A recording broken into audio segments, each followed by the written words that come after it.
today I want to show you how I make these square photos, not using a photo editor, but using Final Cut Pro.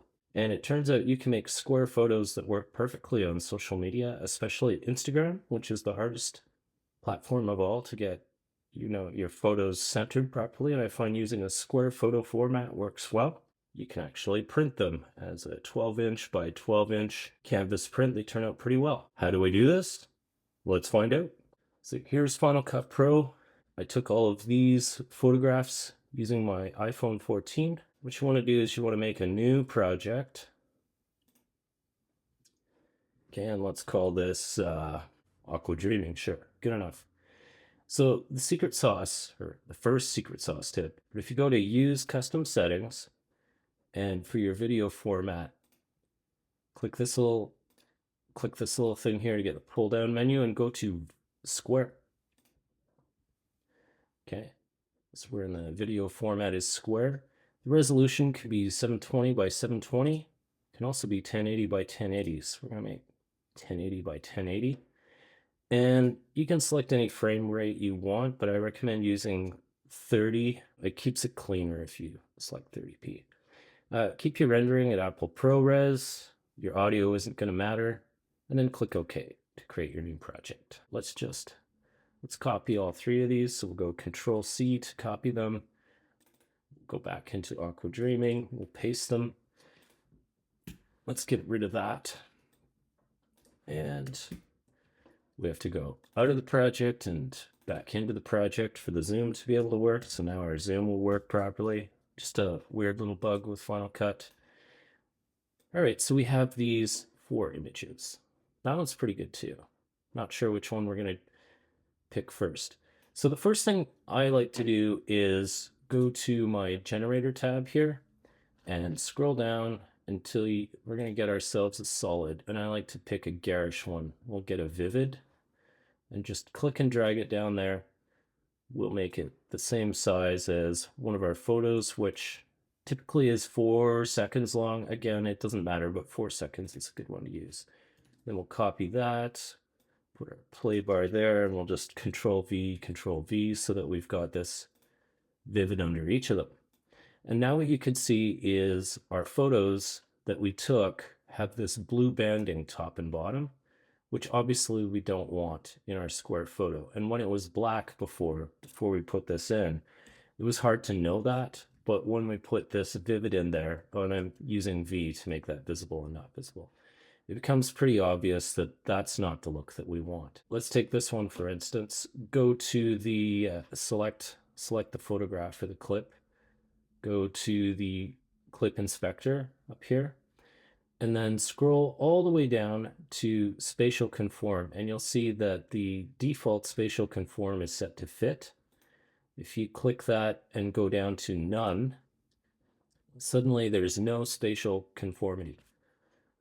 All right, so it zooms your photo in, but actually this is the true size of your photo.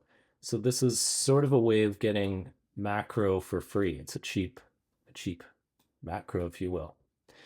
And if you click this button over here, you'll be able to move your scene around. So you can see there's the edge of our photo. Again, the blue helps us see where that is.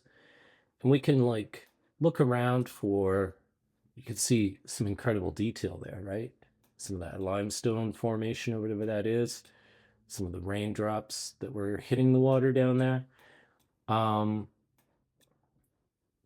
that's pretty interesting. All by itself, you kind of get a free macro that way. You can then, if you lost too much of it, you can play with the scale. So you can bring more of it back into scene. And I think I'm using an iPhone 14 to shoot these, which I believe shoots in 4000 by 3000 pixels. Let's just inspect it. Yeah, 4032 by 3024 pixels. So when we window this to be the actual size of the photo, that's why there's so much extra photo on the sides when we're at our scale of 100%, because we're only looking at 1000 80 pixels, right? So you get a free macro out of it that way. So let's say we kind of liked how that looked. I don't know if I do, but let's just say that's kind of interesting. Something else I like to do is do a color correction. Let's take a look at the exposure. I've got my RGB waveform monitor up here as well as my Luma, and you can see that the iPhone 14 actually takes really good photos, right? All of your color and whites are actually pretty balanced already. There's not much I could do with exposure. I could kind of give it a cool look by, let's take that exposure down. I like to work with 11s. Some of you might know. We'll just, it's part of my magic. And then I think I'm going to leave that one alone. So we'll just take the exposure down a little. We're going below 0, but it just, it took some of the edge off of that chalky white rock. Like, you could see the difference, right? And then with the saturation, again, a lot of people like to just crank that, and it does look beautiful, but it's not really the look I want these days. I find I like the midtones to be pretty high on something like this, just to pop out the green and stuff of the water without totally blowing out the colors. And then the highlights, they're better if, like, you can see they get a bit garish pretty quick. I like those to be more like 22. And the shadows, again, the shadows can blow out and look stupid. Like, that doesn't look real anymore. Um, Shadows I'm careful with. I use less of those, so we'll use about 11. That is my Genius color grading for you. So let's just see with and without. So this is with my color grading, and this is without. You can see you could just really pop a photo a little bit. That's a possibility, but I think this picture is kind of boring. Let's move on to the next one. Try that again. So here we have a slightly different scene where we've got this rock, we've got some lake in the distance, we've got a little bit of sky and some mountain trees over here, but I think this feature in this rock is pretty interesting. So let's try this again. So we'll select the clip, you can see our banding. We'll go to the clip inspector, and then we'll scroll to the bottom. We'll go down to our spatial conform, and we'll change that from fit to none. Okay, and then you can see we can move around. And to move around again, you have to have, what is this called? You have to have the transform enabled. If it's pure white, you'll be doing this and nothing happens. But if you click it once, it'll be blue, and then you'll be able to move your photograph around. And I kind of like this. It's kind of surprising. It's suddenly turned from a very different photo, hasn't it? Because if we scale this down, whoops, not too far, you can see that it used to be like this collage scene, but if we bring this back to 100%, it's suddenly become a completely different photograph. And I kind of like this. This is some moss that'll pop green, but in this one, I think I kind of want that moss out of there, and I kind of want this orange rock here, this crack down here, and this going down to mystery. I don't know. It's not bad. So can we make that look good? Let's click this color inspector again. Let's go to the exposure. As you can see, our curves are pretty good. If anything, we're on the low side of exposure, but I'm not sure I really want to bring that up. I mean, you could. I tend to think that lower exposure looks better. Let's take that down to 0 again. And sometimes I just like to, I don't know, maybe -5, just take that exposure down a little bit. Let's go to our saturation and see what we can do. So that starts to look silly, but I think right around 77, that's going to pop that orange without blowing it out. And let's take a look at our highlights. Again, it can get silly, but I think our highlights look pretty good at 44 this time. Let's try 22. That seems a little too overshot to me. 22 is better. And then this one, of course, be careful. I'm going to go a little higher, I think. Let's try 22. That doesn't look too garish. And then maybe, can I move this around a bit? Oh, that pops nice back there. I mean, we could do something like this. You can see how from the same photograph, you can actually make totally different looks, right? Which is neat. Now, let's say we didn't like the angle of this. What we can do is we can change the rotation a bit. So you can play with the slider here, and it gets a bit wild, but you know, maybe 1 degree, I don't know, maybe 2 degrees, just so that the river looks like it's flat. Because before the river, I probably had my camera. I was taking sloppy photos, so you can see the river kind of looks like it's not level. Something's wrong. People don't know what's wrong, but they just know that your image irritates them. But if we make the water look like it's flat, the subconscious cues to the mind say, "Will the rock is okay to look amorphous because rock is misshapen, but water's flat, and the brain knows that." Okay, so this looks pretty good. The square photo, I like this one. We've got some rock. We could zoom in here and take a look. This is, and just hit your space bar to pause. So you can start to see some pixel artifacting here. But don't worry too much. I'm looking at this on a 5K monitor right now. I don't know how it looks in the final video. You can see some, like if you start pixel peaking, you can definitely see how things are blowing up. But nobody's going to see it like that on social media. Nobody can blow it up that big. They could download it and then blow it up themselves in their favorite photo editor and see this, but the casual observer is not going to look at this. This is more like what people are going to see, and this looks very rich, right? It doesn't look too blown out. So the last thing you want to do if you're posting things to social media, in my opinion, since social media likes to grab for itself a license to be able to use your image for anything, and I've seen my images show up in advertising, for instance, I prefer to put on some kind of watermark. And you can go with whatever look you like. I like to do a 3D text, so we'll do a custom 3D. We'll pull that on top here. We'll just make it be the entire length of the clip. So we've got some, I'm going to put my domain name up there, which is starbelt.ca. We'll highlight that. I find fat fonts work best. So I'm going to select Strenuous, which is sort of my favorite font to use. We'll take the size down here to about, I think 88. What do you think? Okay, I want it right about there.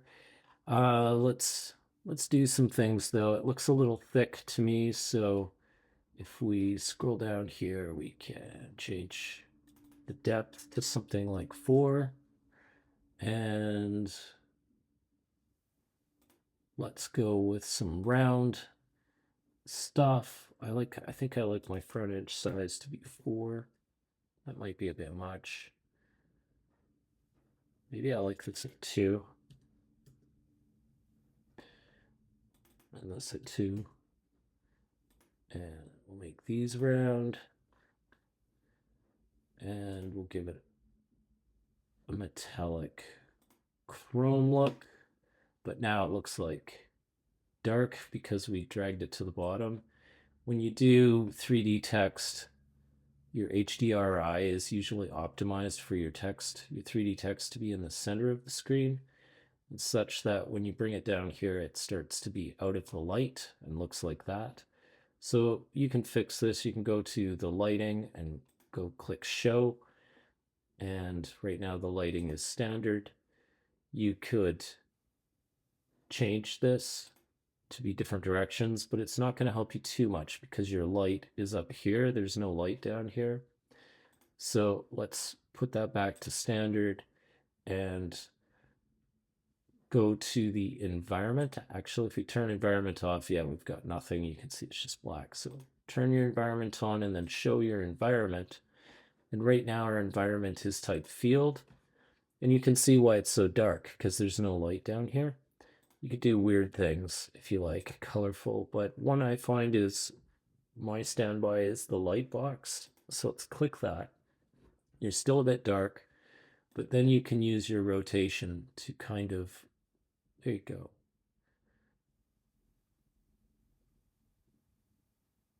You can find a rotation value that kind of highlights your text in a way that you like. Okay, so we're like that. I kind of want my logo there. And then we'll go to, with the text selected, we'll go up to our clip inspector. So this is the text clip inspector. And I like to turn the opacity down, maybe to something like 44. It really depends on the background. I'll want to bring this up or down depending on how legible it appears. Right now, because my text is highlighted, it's kind of hard to tell. So just click your vivid down here. And now you can see how a user or a person's going to see it. And they're going to have a hard time reading that. The A's kind of blending into the lichen of the rock there. And oh, here's a key. Make sure it's centered, okay? Especially for Instagram. So if you click and drag this, see this, that white, or sorry, that yellow line, you want to make sure that is centered exactly. Okay, we thought that was a little too dim, so let's go back there and where was it? Here. And maybe let's just make this 77. Okay, click this again. And now you can read that that's an A. And if we really zoom in, you can see, let's get that out of the way. You can see it's a little bit transparent. You can see a little bit of the bleed through of the picture itself, which is kind of hot, kind of sexy, but it's still legible. People can read that. I'm pretty happy with that. Okay. So there's our photo.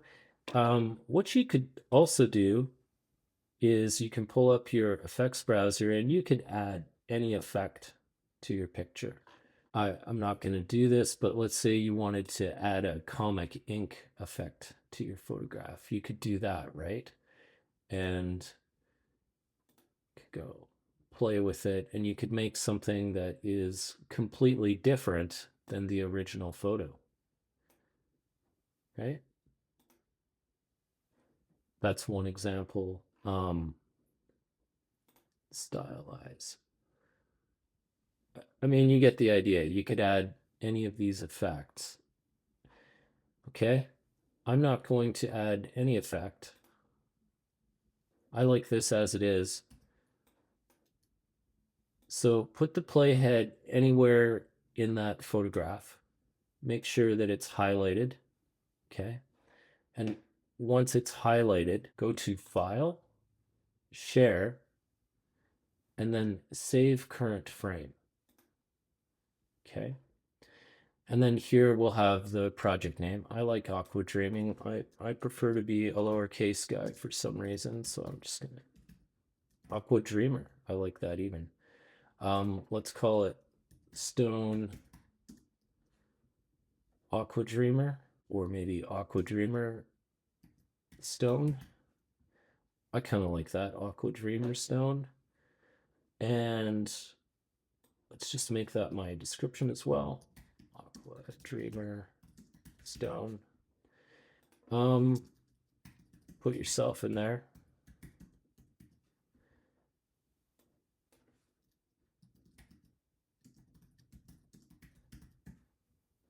Okay.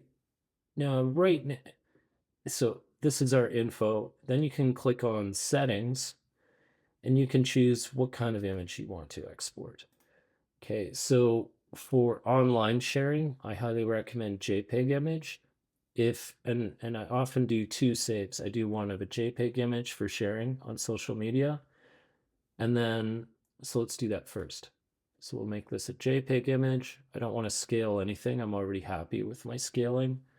Color space standard, that's good. Even though your iPhone photos support a higher color bit depth, almost nobody on the internet can see that, and your photos will look washed out. So just use the standard sRGB color space.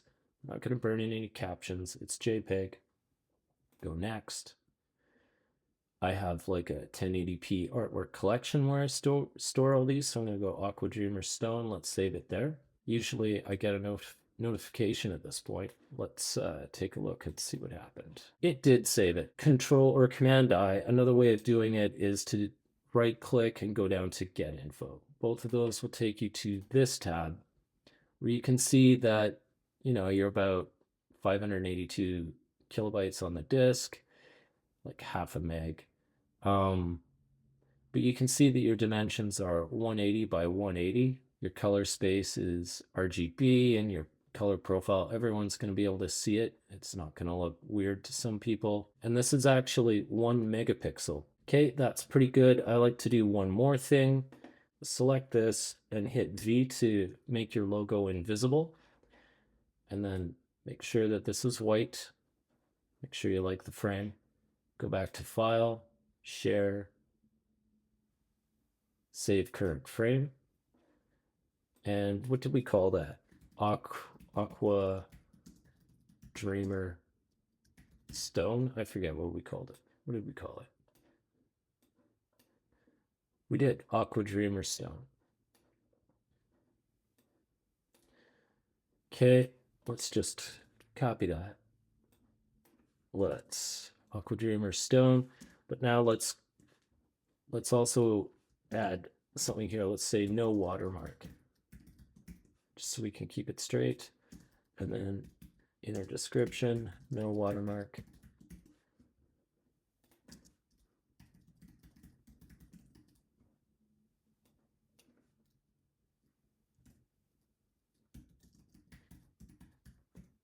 Okay. Now in your settings, what I like to do, so for the no watermark ones, these are the ones I'm going to print. Okay, ones that I would print to canvas. So I want the highest possible quality. You could go TIFF, but I like to go PNG image for these. Okay. Click next. We're going to save it to that same folder. Once again, my notification didn't show up. I don't know why. I probably have too many things going on. But if we go back to our folder here, we can see I've got Aqua Dreamer Stone, no watermark.png. It's much bigger. It's 6.5 megabytes. If we get info on that, you see it's 6.5 megabytes. We see it's 1080 by 1080. All the same stuff. It's just a higher quality image. It's not compressed, basically. And I find this makes the best print source file. All right. But I wouldn't want to share this one on social media for two reasons. One, it's large, so it takes a while to load, and some social media ecosystems might even reject it for being too large of a file size. And also, it doesn't have your watermark, right? So if I want to share, I'm going to share the JPEG with the watermark. Okay, that's all very well and good. I want to show you one more pro tip, something I discovered recently. So you can actually peel pretty good photos out of your 4K progressive frame footage. So I have a drone. I have the DJI Mini 3. And recently I went to Grumman Narrows to film some of the water effects down there. So this will be drone footage. Let's take a look at the last one, and you can see at times I got some pretty amazing photographs just raw off of this drone. So let's find a scene that we really like. I really like that scene in there. It's a little overblown with the whites here, but I think we can do something with it. So if you find a scene that you like, what you can do is you can go to, this is in QuickTime, just copy, all right? And then open up Preview, which is built in. QuickTime and Preview are both built into the Mac OS. They're free. So when you open Preview, you get this. Go to, under Preview, go File, New from Clipboard. And now you'll have a really high resolution photograph from that frame grab in your video that we were reviewing. And then just go File, where is it? Save. And I'm going to save this to the location where that raw footage was. So it was under Chrome and Narrows. And I'm going to call this, I don't know, that looks like Emerald to me. Emerald rocks under flowing water. And I add this slash frame. And it's my first frame. I might take a few frames, so I'll call it frame 1. And make sure that you don't save it as a JPEG, which will compress it. You can even get a sense that you're not going to get your highest quality image here. Save it as a PNG with no compression whatsoever. And now you see it'll be a huge file. It's going to be 13.6 megs. That's better. So let's save that. It'll save pretty quick without much fuss or muss. Quit preview, quit. Whoops. I can't quit all of QuickTime, otherwise I'll lose you. I think we're still recording. I hope so. Okay, and now if we look here, we'll see I've got this Emerald Rocks flowing underwater frame 1. It actually doesn't put the .png at the end, but it is a PNG image. I don't know, it's just a Mac thing. I think we're trying to get away from having extensions on file names. Sort of a throwback back to the MS-DOS days, and why do we still do it? But if you double click this, you'll see it's actually a still frame. Okay, so we'll click preview. And if we get info on this, you can see how big it is, and you can see that it's a 4K image, right? 3840 by 2160. Color profile HDTV. Probably the color profile that my drone films in. So let's go back to Final Cut. Let's go to the end of this project here. Let's grab that file, bring it into Final Cut. I want it at the end of my project so I can work on it by itself. We're going to copy this vivid and put that vivid in there. Okay, so here's what it looks like. So we'll click that photograph. We'll click the video inspector. We'll scroll down here to where it says spatial conform. We'll change it from fit to none. And here we get that free macro again, because the original image is 3840 by 2160, and because our video clip is 1080 by 1080. Okay, so click this. We can move around in here. You can see the edges. So this is an interesting way of being able to pull still frames out of your 4K footage that you've taken and still make photographs out of them. So for instance, I think that's pretty neat. We could find our artistic eye right about there. And once we've done that, we can take a look at our color for this. So we click this, we click the color, we get our color inspector, and the exposure is interesting because the drone doesn't always take the best exposure. I think in this case, the drone was looking at the bank, which was blown out, and the water, which was darker, and it didn't really know where to put the exposure. So we can help it. You can see that our exposure doesn't go all the way to 0. So go to the exposure and pull down your shadows until you're just touching 0 there. I think that looks pretty hot. Before, after, before, after. Pretty neat. We haven't even played with saturation yet. And I'm not sure we're going to have to, because it'll just kind of look ridiculous. I think I'll be really gentle with this. I might go 22 and 11. That looks too much. Let's take that back down to 0. Let's take you to maybe 4. And maybe you're 11.